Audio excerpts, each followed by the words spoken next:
안녕하세요. 창업의 여신 가맹거래사 이지윤입니다. 오늘은 주식회사 다담뜰 대표이사님을 만나 뵙고 얘기 나눠보겠습니다. 안녕하세요, 대표님. 네, 안녕하세요. 대표님 소개 좀 해주세요. 네, 주식회사 다담뜰 대표이사 은세훈입니다. 대표님 만나서 반갑습니다. 네, 반갑습니다. 대표님 창업을 하셔가지고 성공하셨잖아요. 성공이라기보다도 네. 이제 현업을 지금 현재 네. 하고 있죠. 성공적으로 운영하고 계시잖아요. 그러면은 그 예비 창업자들이 뭐 준비해야 될 거 그런 것들은 혹시 있나요? 지금 시기적으로 참 안 좋은 상황이죠. 이제 장기적인 코로나 여파로 인해 가지고 자영업자들이 지금 손실을 많이 입은 상태고. 네. 또 국제적으로는 또 지구 한편에 또 전쟁도 하고 네. 또 미국의 또 금리도 올라가고 또 지금 기후 변화 네. 또 이것 때문에 원자재 수급이 또 불안정하다 보니까 국내 먹거리 시장에도 많이 영향을 많이 끼치는 상황입니다. 그렇죠. 그러다 보니까 지금 이제 국내도 문제로는 이제 임금 인상, 근로자 임금 인상 문제도 있고 이러다 보니까 지금 프랜차이즈나 이제 서비스를 종사하시는 분들이 굉장히 힘들어하시죠. 근데 어쨌든 뭐 먹고 마시는 문제는 인류가 살아가면서 이제 계속 이어지는 거다 보니까 네. 중요하게 생각하지 않을 수밖에 없죠. 네. 그리고 끊임없이 뭐 또 창업자가 생기고 네. 또 폐업을 하고 그러면 이제 악순환인 것 같아요. 그리고 뭐 상담을 해보시면 아시겠지만은 네. 한 달에 몇 건 정도가 신규 프랜차이즈가 생깁니까? 많이 생기죠. 제가 하는 거는 뭐 한 10개 내외 정도. 프랜차이즈 본사들이. 전국적으로 보면은 엄청 많이 생기죠. 그렇게 근데 실질적으로 또 2년 이상, 3년 이상 생존율을 가진 회사라든가 많지 않아요. 많지 않죠. 네. 또 수명 주기도 짧고 네. 그러다 보니까 저도 이제 상담을 하면서 이제 깊은 고민에 빠지는 게 이 권해야 될 거, 권하지 말아야 될 거, 이런 게 이제 나뉘어요. 예비 창업자가 가져야 될 준비 중에 그 중에는 이제 한식도 있을 수도 있고 양식, 일식, 중식, 뭐 분식까지 여러 종류가 있는데 그래도 저는 제가 하는 사업은 이제 베이비붐 1세대, 2세대를 이제 겨냥한 이제 한식 사업이에요.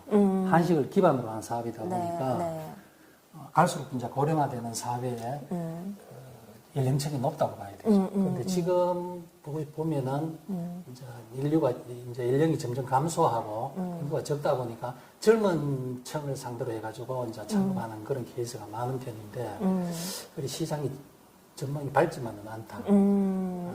밝지만은 않다. 자, 그런 걸 이제 말씀을 드리고. 그러고 뭐 창업에 있어가지고 음식업뿐만이 아니고 제조, 서비스, 또 소매업 여러 개가 있는데 창업자들이 준비해야 될 이제 마음가짐이라든가 절차, 이제 이해관계 이런 걸 이제 하나씩 같이 짚어봤으면 좋겠습니다. 네. 우선 이제 창업을 이제 꿈꾸시는 분들이 종목 선택. 그치. 한식, 중식, 일식, 분식 뭐 많잖아요. 자기가 좋아하는 거 하면 되는 거예요. 그래사님은 음식을 잘해요? 저는 잘은 못하는데. 잘 못해요? 뭐 조금은 해요. 그 먹는 거는 잘 먹어요? 네, 잘 먹어요. 그러면은 셰프 출신의 고집이 센 사람하고 네. 음식을 하지는 못하지만은 음식을 잘 먹고 소통도 좋고 성격이 좋은 사람하고 누가 돈을 많이 벌 것 같아요? 사업을 하면은. 후자가 돈을 많이 벌 것 왜? 같습니다. 뭐 때문에 그런 것 같아요? 성격이 좋아서요. 그렇죠. 이제 사업을 하면은 이제 음식점을 한 개 하면은 뭐 장사꾼이 될 수도 있고 10개 하면 사업가가 될 수도 있는데 그 음식을 내가 못해도 네. 직원을 이제 기업의 오너가 직원을 훌륭한 인재를 뽑는 건 이제 오너의 몫이에요. 그렇죠. 그렇다 보니까 가게를 한 개 하는 거는 이제 뭐 셰프 오너로서도 할 수 있지만은 2개, 3개, 10개를 하려고 하면은 이제 그런 마인드를 역량을 키워야 돼요. 그러다 보니까 그런 후자가 성공할 가능성이 높다. 사업 마인드가 높고 그렇게 보시면 돼요. 근데 이제 창업을 제일 먼저 희망하시는 분들이 종목을 선택을 하고 두 번째로 중요해야 되는 게 입지 선택. 상권 중요하죠. 네, 상권. 그러니까 이제 내가 하고자 하는 지역의 시장 조사를 철저하게 해야 돼요. 전문 지식이 없다 보니까 이제 중개인, 부동산 네. 중개인을 통해 가지고 소개를 받고 네. 이제 거기에 의존하는 경우가 많은데 여기 이제 많은 함정이 있어요. 어떤 함정이 있나요? 가령 예를 들어 가지고 A라는 점포에 그 이제 소개를 받고 방문했을 시간이 네. 내가 뭐 예를 들어 국수집을 한다고 했을 때 네. 방문했는 시간이 뭐 오후 3시다. 그런 것 때문에 점심시간이라든가 네. 내가 주말 장사를 할 건지 안 할 건지 그리고 저녁 장사를 할 건지 네. 이런 것도 고민해가지고 그 러시아워 시간에 상권을 주변 조사를 해야 되는 그리고 주차가 용이한지 접근성이 가능한지 그리고 그 이전에 그 하고자 하는 음식점 주변에 먹거리 실태 조사를 해야 돼요. 네. 얼마나 많은 음식점이 분포가 되어 있고 그리고 동종업종이 이제 얼마나 있는지 그런 것도 조사를 해야 되고 그래야 실패 확률을 줄이고 그리고 아까도 얘기했지만은 그 부동산 중개인의 네. 말을 듣다기보다도 그 상업지역이나 주거지역이 골고루 이제 분포가 되어 있어야 되고 이제 물론 이제 창업자의 이제 예비 자금 그것도 중요하겠죠. 그게 마차가 하는데 제일 중요한 건 발품을 팔아서 본인이 조금 이렇게 시장을 개척을 해야 돼요. 상권이 좋은 데는 권리금이 비싸지 않나요? 어떻게 해야 되죠? 권리금이 비싸다고 해서 중심 상권은 원래 권리금이 비쌉니다. 네. 권리금이라 하는 건 현업을 이어받았을 때 실질적으로 보장되는 소득이 있으니까 권리금이라는 거를 발생하는데 예를 들어 가지고 내가 A라는 점포에 이동통신업체를 하다가 내가 거기에 국수집을 하는데 권리금이라도 있을 수가 없잖아요. 그래도 그 있던데요? 시장에 대한 바닥 권리금은 있을 수가 네, 있지만은 네. 뭐 직기를 인수한다거나 영업 상권을 이어받아 가지고 줘야 되는 그런 권리금은 없죠. 그러니까 자 그런 거는 이제 내 재무 상황하고 비교를 해가지고 어느 정도 적당한지를 협의를 하고 뭐 신축이나 뭐 예를 들어 가지고 뭐 빈 점포라든가 이런 거는 권리금이 없겠지만은 아주 이제 혼잡한 중심 상권에는 기본적인 바닥 권리금이 형성할 수도 있죠. 근데 요즘은 뭐 경기가 어려워가지고 빈점포가 많으니까 권리금 없는 매장도 쉽게 찾아볼 수 있을 거예요. 그런 데는 위치가 좀 안 좋은 거 아닌가요?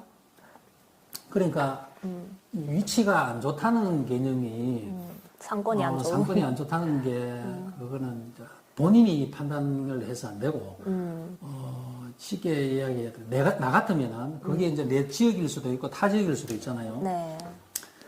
그래서 내 같으면은 이 가게를 방문하러 밥을 먹으러 오겠느냐, 국수를 먹으러 오겠느냐, 차를 마시러 오겠느냐, 이거를 깊이 생각을 해봐야 돼요. 네, 네. 여기를 오기 위해서 유턴을 몇 번을 해야 되면 주차장 확보가 되어 있는지, 먹고 또 용이하게 또 차량이 또 빠져나갈 수가 있는지, 그리고 통행량이 많은지, 이런 걸 깊이 있게 조사를 해야 돼요. 그렇지 않으면은 이제 실패할 확률이 높다. 그리고 주말 장사를 하는데 주차장이 이제 확보가 되는지, 교회가 옆이라든지 뭐 교회 차량으로 해가지고 주차를 한 대도 못 한다거나, 저녁 시간에는 뭐 옆에 고깃집이 있어가지고 주차를 전혀 불가능하다든가 네. 이런 경우가 허다하거든요. 네. 그렇기 때문에 그 아침, 점심, 저녁, 주말, 주중 어느 때나 네. 이제 방문해가지고 내가 장사하는 시간 안에 주차가 용이한지, 접근이 가능한지, 통행량이 얼마나 많은지 그런 걸 다 조사를 해야 됩니다.